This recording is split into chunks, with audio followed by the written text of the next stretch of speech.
Video को like करके आगे शेयर ज़रूर कर देना। किस किस को वो लेकर उड़ जाता है। ऐसे मौके पर जब तूफान आने का खौफ और अंदेशा हो तो फिर हर उड़ने वाली चीज के लिए किसी मजबूत सहारे की जरूरत होती है, किसी भारी सहारे की जरूरत होती है। मिसाल के तौर पर दरख्त उड़ रहे हैं, घर के छत उड़ रहे हैं, घर की दीवारें टूट रही है। इसी तरीके से इंसान भी उड़ते। बड़े बड़े लोग जो है वो टिक ना सकेंगे, उड़ उड़ करके जो है वो गुमराही के दलदल में, उड़ उड़ करके जो है वो गुमराही की बलाओं में, उड़ उड़ करके जो है दलालत और जो है वो कुफ्तों के दरियाओं के अंदर वो गोता जन हो जाएंगे। अल्लाह के रसूल अलैहिस्सलाम की निगाहे नबूवत देख रही थी। बड़े बड़े इल्म वाले जिनकी 2-2, 3-300 के रसूल अलैहिस्सलाम ने उससे बचने के लिए फरमाया, इन्नी तारिकुन फीकुम सकलैन, कि मैं तुम्हारे दरमियान दो भारी चीजें छोड़ के जा रहा हूँ। हर बादे मुखालिफ में भारी चीजों की जरूरत होती है। भारी चीज का सहारा मिला मतलब तूफान से मुकाबले की ताकत पैदा हो गई। कितना ही कमजोर है मगर तूफान का मुकाबला कर लेगा। हुजूर अलैहिस्सलाम भी फरमा रहे हैं, जब गुनाहों का तूफान होगा, जब जराइम का तूफान होगा, जब बदअकीदगी का तूफान होगा, उसके लिए मैं तुम्हें दो भारी चीजें छोड़ के जा रहा हूँ। और फरमाया, जब तुम इनका दामन पकड़े रहोगे तो कभी तुम गुमराह नहीं हो सकोगे, तुम गुमराही के दलदल में डूब नहीं सकोगे। वो भारी चीजें कौन सी है, वो दो चीजें कौन सी है? इरशाद फरमाया, एक अल्लाह की किताब है और दूसरी मेरी अहले बैत है। इन दोनों का दामन पकड़े रहना, तुम कभी गुमराह नहीं हो सकते। मेरे प्यारे आका सल्लल्लाहु अलैहि वसल्लम के दीवानों, अब देखो, इंसान अगर गुमराही से बचना चाहे, इंसान अगर जराइम से बचना चाहे, इंसान अगर गुनाह से बचना चाहे तो कुरान की वाज़ो नसीहत मौजूद है। लेकिन बहुत सारे लोग ये सोच सकते हैं, या अल्लाह मुझे तो अरबी जबान आती नहीं, मैं अरबी जानता नहीं, कुरान का इल्म मुझे नहीं, मैं कैसे अपने आप को गुनाहों से बचाऊं? तो अल्लाह रब्बुल इज्जत ने अहलुल बैत को भी कुरान के साथ पेश कर दिया। एक कुरान वो है, अल्लाह अकबर, जो लिखा हुआ कुरान है, लोग उससे आंखें बंद कर सकते हैं। उस कुरान की मारिफत के लिए इल्म का होना जरूरी है, अरबी जबान का जानना जरूरी है। लेकिन अल्लाह अकबर, साथ में मेरे नबी ने किसी को बहाना न रहे, अल्लाह के रसूल अलैहिस्सलाम ने अहलुल बैत को भी सामने पेश कर दिया। यानी एक कुरान वो है जो किताबों में, सहीफों के अंदर मौजूद है, और एक ज़ात अहले बैत ऐसी ज़बात है कि जिसको मुकम्मल कुरान के साँचे में ढाल दिया गया है। यानी जब इनकी जिंदगी देखोगे, इनका उठना भी कुरान की तरह है, इनका बैठना भी कुरान की तरह है, इनका सोना भी कुरान के हुक्मों के मुताबिक है, उनका जागना भी कुरान के हुक्मों के मुताबिक है, उनकी जिंदगी का लम्हा लम्हा कुरान मुकद्दस के मुताबिक है। और वो कौन सी हस्तियां हैं? वो मौला अली की जात है, वो सैयदा फातिमा की जात है, वो सैयदना इमाम हसन की जात है, वो सैयदना इमाम हुसैन की जात है। किस तरह इनकी जिंदगी कुरान के सांचे में ढली हुई है, इनको देखते जाओ, कुरान समझते जाओ। मिसाल के तौर पर मैं एक एक बात आपके सामने पेश करूं, कैसे कुरान के सांचे में जिंदगियां ढली हुई है। अल्लाह अकबर, अगर कोई ताक के कुरान को नहीं पहुंच सकता तो वो करबला के अंदर जो वो सीरत ढली हुई कुरान के अंदर, कुरान के सांचे में ढली हुई सीरत इमाम अली मकाम की जिंदगी को देख ले, किस तरीके से अखलाक है, किस तरीके से किरदार है। आइए मैं अहलुल बैत को कुरान की रोशनी में आपके सामने पेश करूं। मेरे आका अलैहिस्सलातु व तस्लीम के प्यारे दीवानों, अल्लाह अकबर, मिसाल के तौर पर कुरान के अंदर पर्दे के अहकामात मौजूद है। कुरान कहता है, अल्लाह अकबर, अल्लाह अकबर, कुरान कहता है, औरतों के लिए पर्दे का हुक्म देता है कि ऐ औरतों, पर्दे में रहो और जाहिलियत के दौर की तरह अपनी जो वो जीनत को बेनकाब न करो, लोगों के सामने जाहिर न करो। अल्लाह अकबर। लेकिन आप देखें, अल्लाह अल्लाह, कुरान मुकद्दस पर अमल का ये जज्बा, सैयदा कायनात, मखदूम कायनात, कायनात, मलका फिरदौस से बरी, सैयदा तैयबा ताहिरा खातून जन्नत फातिमतुज़ ज़हरा की जिंदगी में किस तरह नजर आता है। अल्लाह अकबर। दुनिया की किसी औरत के पास पर्दे का वो तसव्वुर नहीं मिलता, दुनिया की किसी खातून के पास पर्दे का वो मेयार नहीं मिलता। पर्दा करने वाली औरतें बड़ी बड़ी दुनिया में पैदा हुई, सैयदा मरियम है, अल्लाह अकबर, पर्दे में अपनी मिसाल आप है, जनाब आसिया है, अपनी मिसाल आप है, खदीजतुल कुबरा है, अपनी मिसाल आप है, सैयदा आयशा सिद्दीका है, अपनी मिसाल आप है। अम्मा आयशा की शान तो ये है, उनके बिस्तर पे कुरान नाजिल होता है, सबने अपने अपने अंदाज में पर्दा किया, लेकिन मेरे नबी की शहजादी सैयदा कायनात हसनैन की अम्मी जान फातिमतुज़ ज़हरा ने जो पर्दा किया है उसकी मिसाल ही नहीं मिलती। फातिमतुज़ ज़हरा के पर्दे का आलम ये है कि इंसान तो इंसान है, मर्द तो मर्द है। अल्लाह अकबर। फातिमतुज़ ज़हरा ने इतनी हया और गैरत का इजहार किया कि फातिमतुज़ ज़हरा की चादर को, जो सर पे चादर हुआ करती थी, जो दुपट्टा हुआ करता था, उस दुपट्टे को कभी चांद और सूरज ने भी नहीं देखा।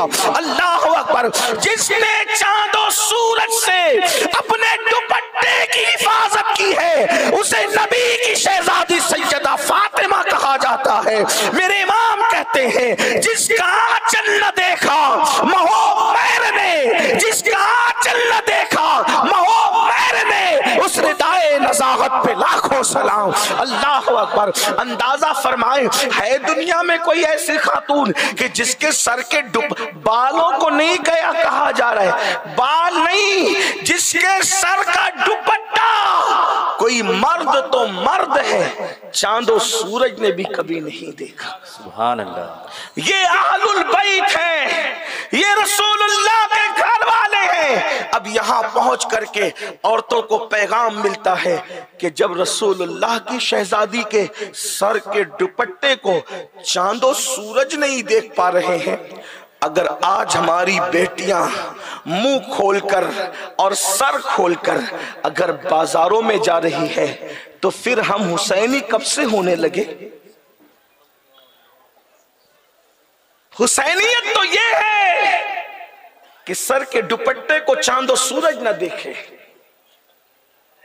बल्कि हुसैन पाक को हुसैन पाक बनाया किसने? उलमा मौजूद हैं, उलमा मौजूद हैं।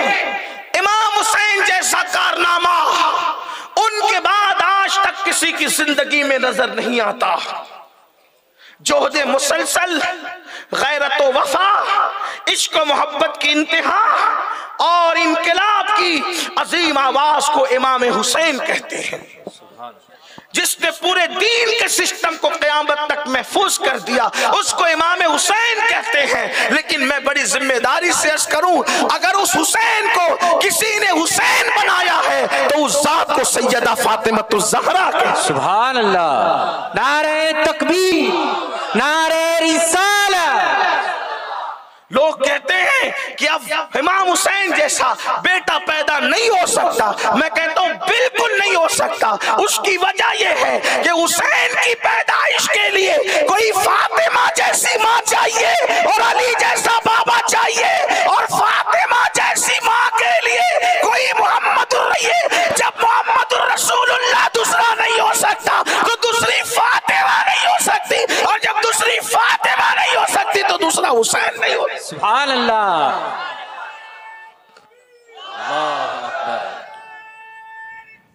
या रसूल अल्लाह। ऐ दिल बगीर दामने सुल्तान औलिया, ऐ दिल बगीर दामने सुल्तान औलिया, यानी हुसैन इब्ने अली जाने औलिया, यानी हुसैन पर इनकिलाबियों को महमेज देने वाली हस्ती का नाम है।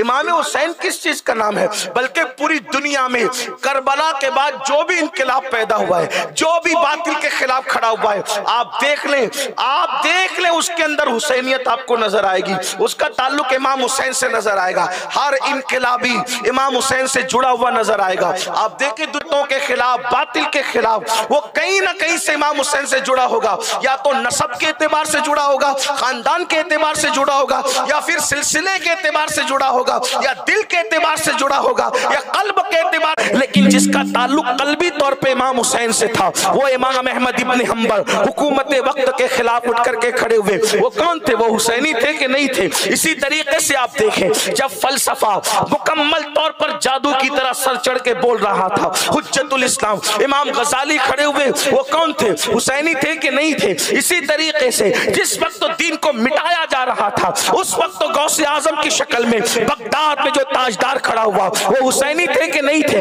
हिंदुस्तान में जब कुफ्र की तारीकी थी तो उस वक्त 90 लाख को कलमा पढ़ाने वाला कौन था? मोइनुद्दीन अजमेरी हुसैनी थे कि नहीं थे? इसी तरह जब अकबर ने इस हिंदुस्तान के अंदर दीन इलाही कायम करने की कोशिश की, नाम ने हाथ दीन इलाही, और इस्लाम को मिटाने की कोशिश की, तो अकबर के फितने को जो धूल चटा रहा था वो मुजद्दिद अल्फसानी भी अल्लाह अकबर हुसैनी नजर आते हैं। इसी तरीके से आप देखें, जब 14वीं सदी के अंदर फिरके मुकम्मल सर चढ़ के हक को मिटाना चाह रहे थे वो इमाम अहमद रजा भी हुसैनी नजर आता है। गर्ज की आप देखें, और फिर हिंदुस्तान की सरजमीन पर जब तन के गोरे मन के काले अंग्रेजों ने अपने पंजे गाड़े उनके खिलाफ, जिसने दिल्ली की जामा मस्जिद में सबसे पहले जिहाद का फतवा पड़ा, उस वक्त खैराबादी को भी हुसैनी कहा। सुभान अल्लाह, सुभान अल्लाह, सुभान अल्लाह। देखते चले जाएं,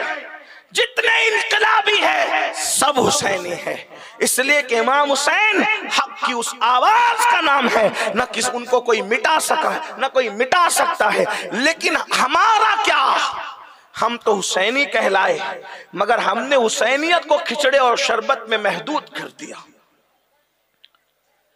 शरबत और खिचड़े की अहमियत अपनी जगह है, न्याज और नजर की अहमियत अपनी जगह है, लेकिन हकायक की तरफ आओ। इमाम हुसैन की अम्मी जान उनके दुपट्टे को चांद और सूरज देख नहीं पा रहे हैं, हमारी बेटियों का क्या हाल? क्या हमारे यहां ये फिक्र है? अगर पर्दे की वही फिक्र है जो इमाम हुसैन के घर में थी, पर्दे की वही फिक्र है जो इमाम हुसैन के घर में थी, तो इसका मतलब हम हुसैनी है। और अगर पर्दे की वो फिक्र नहीं, हमारी बेटियां भी आदि अस्तीन के कपड़े पहनकर बाजारों की जीनत बन रही है, तो फिर हुसैनियत जबान पर है, दिल में हुसैनियत नहीं। दिल में तो किसी यजीद का किरदार बस रहा है, और क़यामत के दिन यजीद के साथ उठना नसीब होगा। एक बात मैं आपसे कहना चाहता हूं, हुसैनियत किरदार का नाम है, हुसैनियत नारों का नाम है। नारे अलामत होते, किरदार नहीं होता। नारे अलामत होते, किरदार नहीं होता। किरदार अलग होता है, नारे अलग होते हैं। आइए आपको बताऊं, जरा तवज्जो करें, बहुत अच्छे से आप सुन रहे हैं माशाल्लाह, लेकिन तवज्जो करें। हुसैनियत देखें, आज हम दीन बचाने चले, कहते हम दीन बचाएंगे, हम दीन की हिफाजत करेंगे। आपसे पूछता हूं, लोग हमारे नारों का मजाक उड़ाते होंगे, हम मेमोरेंडम तो देते हैं, जब इस्लाम के खिलाफ आवाजें उठती है, रसूलुल्लाह की तौहीन होती है, हुजूर अलैहिस्सलाम की बेअदबी होती है, हम मोर्चे निकालते हैं, मेमोरेंडम देते हैं, धरने देते हैं। किरदार क्या है? सिर्फ नारे ही। पूरी दुनिया में दीन का परचम लहराएंगे। मेरे अजीज, हमने अपने घर में दीन का परचम नहीं लहराया तो हम पूरी दुनिया में दीन का परचम क्या लहराएंगे? जिनके घरों में दीन नहीं है वो बाहर दीन का परचम कैसे लहरा सकते हैं? बाहर किसी की भी हुकूमत हो, लेकिन आपके घर के अंदर के बादशाह तो आप हैं, आपके घर के ताजेदार तो आप हैं। आप जब अपने घर में दीन महफूज नहीं रख सके तो आप बाहर दीन कैसे महफूज रख सकते हैं? बताओ, हमारे घर में दीन कितना महफूज है। जब भी सुबह होती है तो घरों में कुरान नहीं खुलता, जब सुबह होती है तो घरों में वो सीरियल खुलते हैं जिसके अंदर बाज़ाब्ता तौर पर बच्चियों को भागने भगाने की ट्रेनिंग दी जाती है, जिसमें बाज़ाब्ता तौर पर जिना के मनाजिर होते हैं, जिसमें अफेयर की दास्तानें होती है। आपसे पूछना चाहता हूं, मुसलमानों बताओ, लोग कहते हैं हमारी बच्चियां किसी का हाथ पकड़कर कैसे जा रही है? हमने कहा ये ट्रेनिंग सीरियलों के जरिए से हमने दिलाई है। जब बाप अपनी बेटी को अपने बाजू में बिठा करके करके सीरियल के मनाजिर देखेगा जिसमें जिना है, जिसमें अफेयर की दास्तान है, जिसमें भागने भगाने के मनाजिर है, तो वो बच्ची पर क्या असर पड़ेगा। अल्लाह अकबर। हमारे मजहब का तकद्दुस तो ये है, हमारे बुजुर्गों ने फरमाया अपनी बेटियों को सूरह यूसुफ की तफसीर मत पढ़ने दो। तवज्जो करें, कुरान पढ़े, सूरत पढ़े, तर्जमा पढ़े, लेकिन सूरह यूसुफ की तफसीर अपनी बेटियों को पढ़ने की इजाजत न दो, उन्हें सूरह नूर की तालीम दो। ऐसा क्यों है? इसलिए कि सूरह यूसुफ की तफसीर में एक औरत की मोहब्बत और इश्क की बात आ गई है, तो सूरत की तफसीर में अगर औरत के इश्क और मोहब्बत की दास्तान आ जाए तो मोहतातीन सूफिया, मोहतातीन उलमा उस सूरे की तफसीर पढ़ने पर कवारी बच्चियों को मना कर देते हैं। कहीं ऐसा ना हो कि एक औरत की इश्क की दास्तान पढ़कर कि बच्ची के दिल में कुछ और ख्याल आ जाए। मुझे बताओ, इतनी मुकद्दस खातून जो नबी की बीवी और नबियों की मां है, अगर उसके इश्क की दास्तान अगर किसी सूरत। वीडियो अगर अच्छा लगा हो तो लाइक करके आगे शेयर ज़रूर कर देना। अल्लाह रब्बुल इज़्ज़त इसका सिला, इसका सवाब आपको ज़रूर अता फ़रमाएगा। और अपने दोस्तों से इस चैनल को ज़रूर सब्सक्राइब कराइएगा ताकि वो लोग भी जो है दीनी मालूमात हासिल कर सकें। अल्लाह हाफिज़। अस्सलामु अलैकुम व रहमतुल्लाहि तआला व बरकातुहू।